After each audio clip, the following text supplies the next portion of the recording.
ঝড়ে উড়ে যেতে বসা মাথার ওই ক্যাপটা সালাউদ্দিন সামলেছেন বটে, তবে দলের প্রতি কমতে থাকা সমর্থকদের আস্থা ফেরাতে পারবেন তো? এই মুহূর্তে বাংলাদেশের ক্রিকেটের জনপ্রিয়তা কতটা সেই প্রশ্নে নাই বা যাওয়া যাক। তবে সালাউদ্দিন যে দেশের সব থেকে জনপ্রিয় কোচ সে ব্যাপারে কোনো প্রশ্ন নেই। অনেকের মতে সালাউদ্দিনই পারেন বাংলাদেশ দলের চিত্রটাই বদলে দিতে, দলকে জয়ে ফেরাতে, সমর্থকদের আস্থার জায়গাটা ফেরাতে। অন্তত শ্রীলঙ্কায় ঘুরতে আসা কিছু বাঙালি পর্যটক এমনটাই বিশ্বাস করছেন। বাংলাদেশে আমরা ক্রিকেটার তো অন্যভাবে দেখি, ফুটবল হঠাৎ করে উঠে গেছে, তো আমরা ক্রিকেটকেই চাই। তো সেক্ষেত্রে আমি আশা করি এবার সমস্ত দেশ তাকিয়ে আছে আপনাদের সর্বোচ্চ আমাদের ভক্ত যারা তাদের ভালো।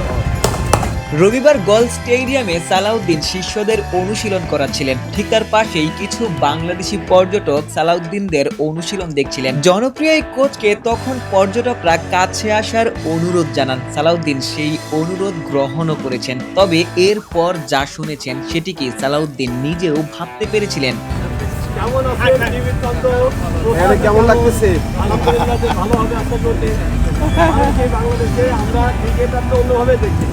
ভিনদেশেও বাংলাদেশ দলের সমর্থকরা ক্রিকেটের প্রতি তাদের প্রেমের কথাই জানাচ্ছিলেন। সালাউদ্দিন দোয়া চেয়েছেন। সেই সাথে বাংলাদেশ দলকে এই সমর্থকরা কতটা ধারণ করেন সেটিও অনুধাবন করেছেন।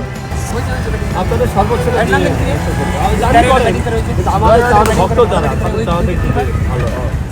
বাংলাদেশ দলের হেড কোচ ফিল সিমন্সের কণ্ঠেও সালাউদ্দিন বন্দনা। বাকি কোচদের মতো সালাউদ্দিনও ক্রিকেটারদের সর্বোচ্চ সহযোগিতা করছেন।